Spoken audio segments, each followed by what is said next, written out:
O eto, nakahanap din ng katapat itong si Auntie Claire. Palaban din ang isang abogado na to, na kung saan sinagot ng diretsahan itong si Auntie Claire kung ano-ano yung pinagyayaw-yaw niya tungkol sa pangatlong impeachment complaint kay Pangulong Bongbong Marcos. Hindi pa nga niya nabasa yung laman, hindi pa nabasa ni Auntie Claire yung laman ng impeachment complaint.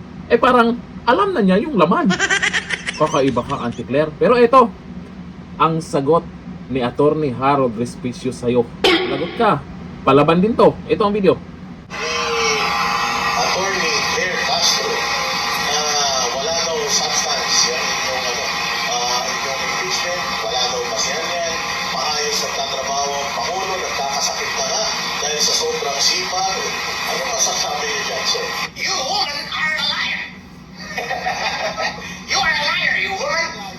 Kasi hindi mo naman nakita yung aming impeachment complaint. Tandaan ninyo, hindi kami nag-iwan ng kopya ng impeachment complaint sa office ng Secretary General. Hanggang ngayon, walang may alam ng laman ng aming impeachment complaint. Kaya nung sinabi niya na walang kwenta, pinangungunahan mo, halatang hindi mo nabasa. Kahit sino sa labas, walang nakabasa pa ng aming impeachment complaint. Sinungaling ka raw, Auntie Claire. Nakaraan lang, kinasuhan po si Auntie Claire dahil sa pinagyayaw-yaw din niya. Kinasuhan siya ni Congressman Liviste na hindi daw totoo yung pinagyayaw-yaw ni Auntie Claire. Auntie Claire, akala ko ba galit kayo sa fake news?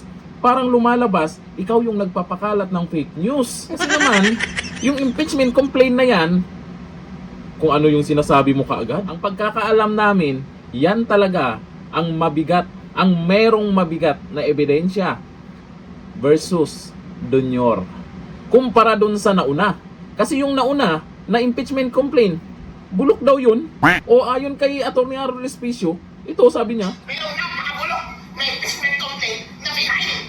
Magko-convene na yung Congress from their break sa Monday. At kapag na-refer na ito sa Committee on Justice, part na mag-file ng mga susunod na impeachment complaint within 1 year. Yun ang nakalagay sa Constitution, kaya dapat i-file kagad. Mahalaga po na ang ma-file na impeachment complaint ay yung substantive, yung pinaghandaan ng pinakamatatalino mga politiko at abogado sa Pilipinas. Ang kasama ko dito yung #1 political lawyer, Mr. Ferdinand Tomasio. Kasama ko yung mga may track record na dito, kahit defensor, at yung instrumental sa pagtagal kay Erapton, si Chadwick. Halo-halo kaming lahat. Ito po ay impeachment ng taong bayan, hindi ito impeachment ng iisang kulay lamang. Si Atty. Harold Respicio ay independent simula nung umpisa hanggang ngayon. Mahalaga na ipakita natin sa taong bayan na ito ang pinakamagandang impeachment team at impeachment complaint na inassemble. Kaya dapat tinanggap ito nung Thursday. Kaso nga lang, absent daw yung SOCGEN. Nasa Taiwan daw. Hello, madam. Plano nyo ba na i-stymie yung mga maayos na impeachment complaint? Natatakot ba kayo? Kung walang kwenta yung tinanggap nila, yun ang i-proceed nila sa Committee on Justice, malamang i-dismiss kagad yun kasi walang laman yun. Nasa House Rules na ang pag-file ng impeachment complaint ay doon sa Secretary General. Wala daw sa Pilipinas yung Secretary General ng House of Representatives, nasa Taiwan daw. Ang pinagpapasahan namin ng impeachment complaint ay yung Office of Secretary General. Sa lahat ng opisina, sa buong Pilipinas, kahit sa munisipyo namin, kapag wala yung mayor, vice mayor ang automatic na mayor na uupo, siya yung deputy niya. Ganon din sa Office ng Secretary General. Kung wala yung Secretary General na tao, automatic merong officer in charge dyan. At dapat yung umarap sa atin, siya yung second in command, siya dapat yung tumanggap. Kapag ministerial duty, dapat tanggapin mo yan. Ang damdamin ng taong bayan ay para sa impeachment complaint na ito. Hindi natin may tatanggi na hindi na popular si BBM. Ayaw na ng taong bayan si BBM. Gusto na nilang matanggal si BBM mula sa pagka-presidente. Ano ba yung sinabi ng deputy ng SecGen? Wala po si SecGen dito.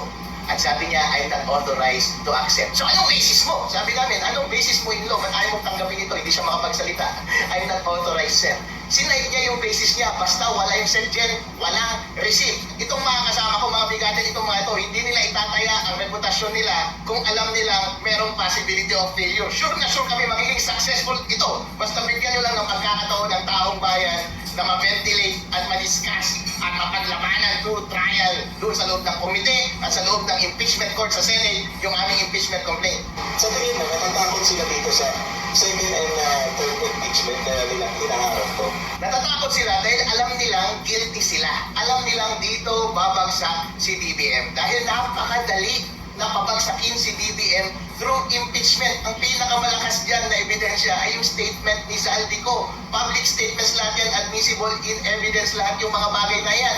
Kwinento niya na sila mismo ang nagnakaw. Ang grupo nila, Zaldi, si Romualdez at si BBM. Merong pruweba na pag-deliver ng mga mali-malitang bilyones doon sa Malacanang, doon sa Forbes Park. Ang question na lang ngayon ay yung credibility ni Zaldi at yung credibility ng pagtanggi ni BBM na AI daw si Zaldi. Kung ikaw ang judge at yung isang witness, sinasabi niya detalyado ang kanyang pagkakwento and everything fits. Tapos yung depensa lang ng kanilang co-conspirator ay AI, kanino ka maniniwala? Siyempre, maniniwala ka sa mas credible na witness. Automatic convicted yan. Kung ganun lamang ang proseso ng pag-iisip, normal na korte, automatic convicted sa impeachment si BBM at tanggal kagad siya. Alam nila na napakasimple ng kaso laban kay BBM. Once mapunta ito sa tamang trial, magiging successful talaga itong impeachment na ito. Alam natin na ang pulso ng taong bayan ay para matanggal na si BBM sa kanyang pwesto. Ang hinihintay na lang nila ay yung trigger, yung formal na proseso. At ang formal na proseso, walang ibang paraan under our constitution except through this impeachment process. Ako nag-live ako, buti na lang complainant ako. Sa pagkauna, hindi pa natapos ng deputy yung kanyang sentence para pigilan kami na mag-record. Sagot ka kasi Atty. Tito Paso, hindi pwede! Nasa public place tayo. Ikaw ay isang public official na nag-perform ng public duty. Lahat ito ay public, kaya wala kang expectation of privacy. Hindi pwede na pigilan mo kami na mag-record. Tapos sunod-sunod na yung depensa sa aming maayos na team at abogado. Hindi niya na makontra. Kaneme na kagad itong deputy. Kaya yun po ang sinasabi ko sa inyo. Dapat palaban, malakas at marunong sa batas ang team ng impeachment para kahit na anong pag-aaral na ginagawa nila, hindi uubra. Ito na po ay isa sa patunay na kapag kami ay binigyan ninyo ng pagkakataon na ilaman itong impeachment complaint na ito, walang makakapigil sa amin. I-compare mo yung unang impeachment complaint sa impeachment complaint namin. Yung unang impeachment complaint, 15 pages. Yung impeachment complaint namin, mali-maleta.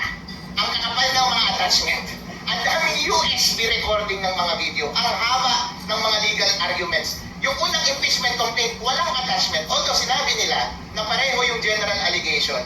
Kaso nga lang, kung gusto mong matalo sa isang case, or gusto mo talagang magpatalo at sinasadya mong magpatalo, talagang hihinaan mo rin yung substantiation mo ng iyong mga allegation. Yun po ang difference. Kapag sinampa mo yan sa ordinary court, wala kang proof kahit ano bang mga pinagsasalita mo diyan sa mga allegations mo, hindi papasayan. Ang difference ng amin ay back up ng documents, public records, mga videos. Walang solid north. Ako na mismo ang nagsasabi sa'yo, napakaitim ko. Itong mukha ko medyo maputi lang konti, pero tingnan niyo yung singit ko at kilikili ko, napakaitim. Ayan, Auntie Claire, ikaw pala yung sinungaling. Ang bulok na inihain na impeachment complaint, yung nauna. Yung sa pangatlo, ay mali-malitang ebidensya nga, di ba? May mga USB pa. Hawak pa nga ni Katibinag nakaraan. Pinakita bang nagpipicture-picture. O ngayon, Auntie Claire, si Attorney Harold Respicio ay hindi po maubusan ng yaw-yaw yan kontra sa'yo kung sasagot ka sa pinagsasabi niya. Magaling na abogado yan. Hindi ka uurungan. Auntie Claire, baka naman dahil sa pangatlong impeachment complaint, dyan kayo kinabahan. O ayon dito sa nag-comment, Auntie Claire ha, makinig ka. May mga nag-comment dito, ayon dito sa pinagyayaw-yaw mo. Ang sabi ni Rodolfo Quirisa, super sinungaling talaga. Ito pala yung sinungaling, Auntie Claire. Sabi ni Gilbert Bautista, yan, mukhang mapapalaban ka dyan, Auntie. O ito si Attorney Harold, talagang iba yan. Pag nagsalita, dire-diretso yan. Sabi ni Sheila Montesilio, yan na talaga papel niya, kaya kahit anong itawag dyan sa babaeng yan, di na yan tumatalab. Ganyan talaga. Kahit pinagtatawanan na siya. Hanggang dito na lang. Thank you. Bye-bye.